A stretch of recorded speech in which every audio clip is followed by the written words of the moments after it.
जय Shri Krishna friends, welcome to हरिमुकुंद।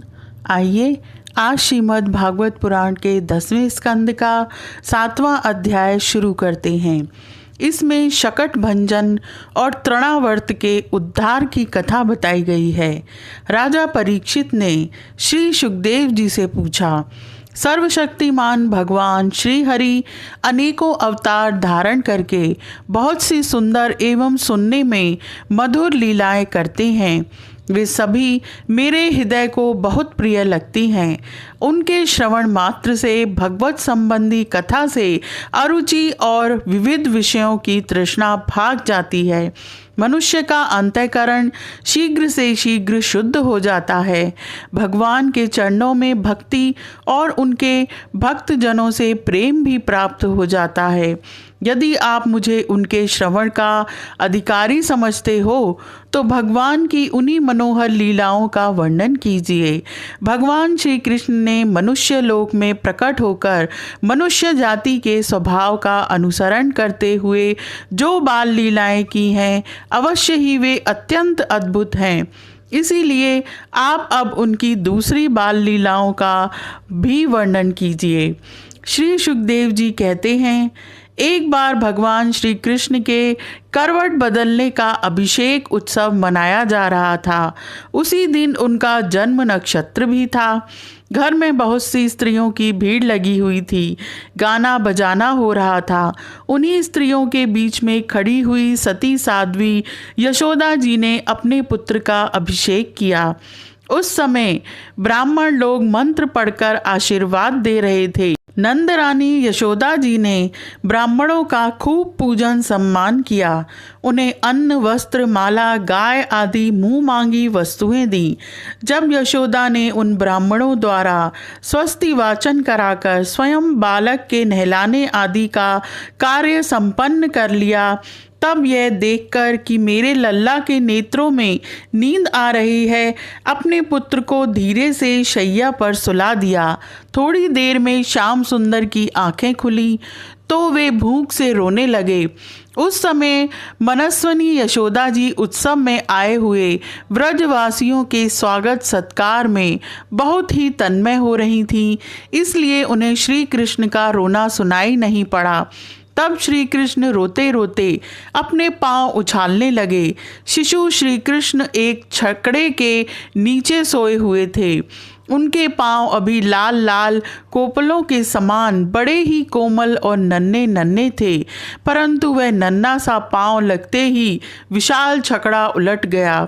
उस छकड़े पर दूध, दही आदि अनेक रसों से भरी हुई मटकियां और दूसरे बर्तन रखे हुए थे। वे सब के सब फूट फाट गए और छकड़े के पहिए तथा धुरे अस्त व्यस्त हो गए। उसका जुआ फट गया।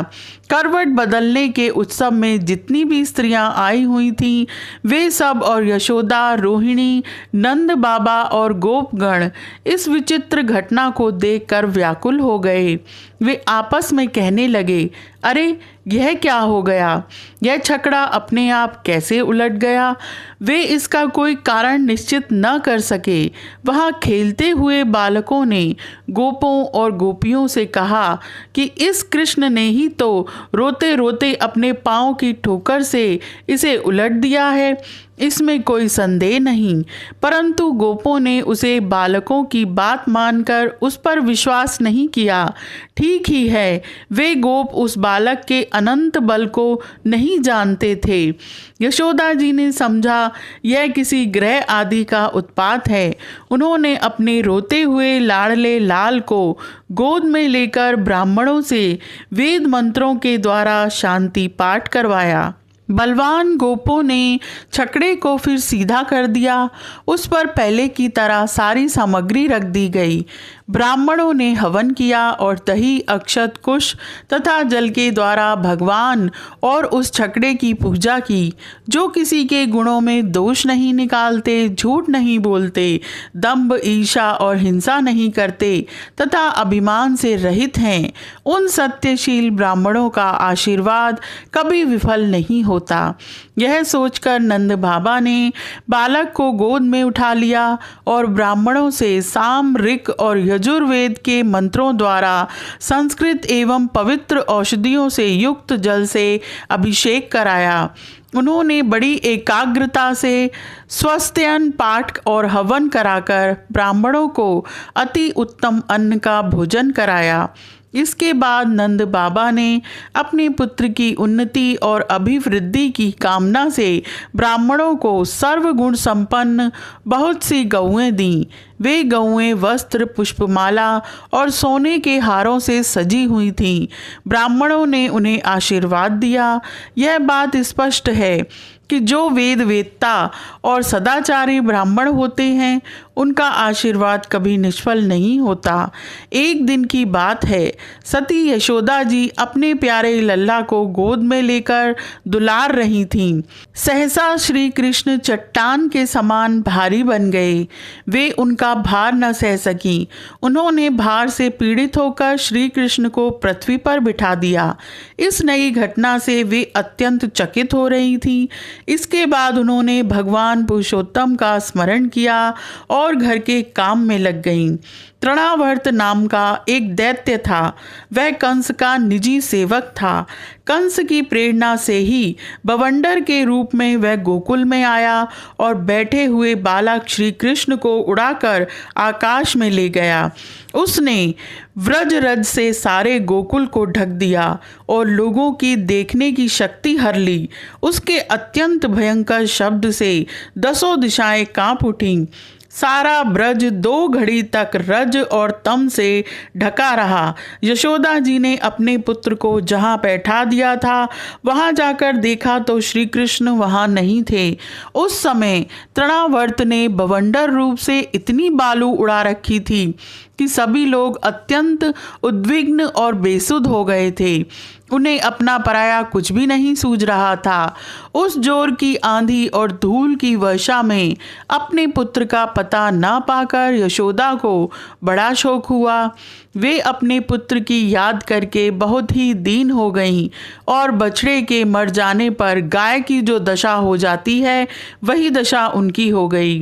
वे पृथ्वी पर गिर पड़ी। बवंडर के शांत होने पर जब धूल की वर्षा का वेग कम हो गया तब यशोदा जी के रोने का शब्द सुनकर दूसरी गोपियां वहां दौड़ आईं। नंद नंदन श्याम सुंदर श्री कृष्ण को न देखकर उनके हृदय में भी बड़ा संताप हुआ। आंखों से आंसू की धारा बहने लगी। वे फूट फूट कर रोने लगी। इधर तृणावर्त बवंडर रूप से जब भगवान श्री कृष्ण को आकाश में उठा ले गया तब उनके भारी बोझ को न संभाल सकने के कारण उसका वेग शांत हो गया। वह अधिक चल न सका। तृणावर्त अपने से भी भारी होने के कारण श्री कृष्ण को नीलगिरी की चट्टान समझने लगा। उन्होंने उसका गला ऐसा पकड़ा कि वह उस अद्भुत शिशु को अपने से अलग नहीं कर सका। भगवान ने इतने जोर से उसका गला पकड़ रखा था कि वह असुर निश्चेष्ट हो गया। उसकी आंखें बाहर निकल आईं, बोलती बंद हो गई, प्राण पखेरु उड़ गए और बालक श्री कृष्ण के साथ वह ब्रज में गिर पड़ा। वहाँ जो स्त्रियां इकट्ठी होकर रो रही थीं, उन्होंने देखा कि वह विकराल दैत्य आकाश से एक चट्टान पर गिर पड़ा और उसका एक एक अंग चकनाचूर हो गया। ठीक वैसे ही जैसे भगवान शंकर के बाणों से आहत हो त्रिपुरासुर गिरकर चूर चूर हो गया था। भगवान श्री कृष्ण उसके वक्षस्थल पर लटक रहे थे। यह देखकर गोपियां विस्मित हो गईं। उन्होंने झटपट वहां जाकर श्री कृष्ण को गोद में ले लिया और लाकर उन्हें माता को दे दिया। बालक मृत्यु के मुख से सकुशल लौट आया। यद्यपि उसे राक्षस आकाश में उठा ले गया था फिर भी वह बच गया। इस प्रकार बालक श्री कृष्ण को फिर पाकर यशोदा आदि गोपियों तथा नंद आदि गोपों को अत्यंत आनंद हुआ। वे कहने लगे, यह तो बड़े आश्चर्य की बात है। देखो तो सही, यह कितनी अद्भुत घटना घट गई। यह बालक राक्षस के द्वारा मृत्यु के मुख में डाल दिया गया था, परंतु फिर जीता जागता आ गया और उस हिंसक दुष्ट को उसके पाप ही खा गए। सच है, साधु पुरुष अपनी समता से ही संपूर्ण भयों से बच जाता है। हमने ऐसा कौन सा तप, भगवान की पूजा, प्याऊ, पौसला, कुआं, बावली, बाग बगीचे आदि पूर्त यज्ञ, दान अथवा जीवों की भलाई की थी, जिसके फल से हमारा यह बालक मरकर भी अपने स्वजनों को सुखी करने के लिए फिर लौट आया। अवश्य ही यह बड़े सौभाग्य की बात है। जब नंद बाबा ने देखा कि महावन में बहुत सी अद्भुत घटनाएं घटित हो रही हैं, तब आश्चर्यचकित होकर उन्होंने वसुदेव जी की बात का बार बार समर्थन किया। एक दिन की बात है, यशोदा जी अपने प्यारे शिशु को अपनी गोद में लेकर दुलार कर रही थीं। माता यशोदा उनके रुचिर मुस्कान से युक्त मुख को चूम रही थीं। उसी समय श्री कृष्ण को जम्भाई आ गई और माता ने उनके मुख में यह देखा, उसमें आकाश, अंतरिक्ष, ज्योतिर्मंडल, दिशाएं, सूर्य, चंद्रमा, अग्नि, वायु, समुद्र, द्वीप, पर्वत, नदियां, वन और समस्त चराचर प्राणी स्थित हैं। अपने पुत्र के मुंह में इस प्रकार सहसा सारा जगत देखकर मृग शावक नयनी यशोदा जी का शरीर कांप उठा। उन्होंने अपनी बड़ी बड़ी आंखें बंद कर लीं। वे अत्यंत आश्चर्यचकित हो गईं। यह अध्याय यहीं समाप्त होता है। आज के लिए इतना ही। Please like, share and subscribe my channel. Thank you.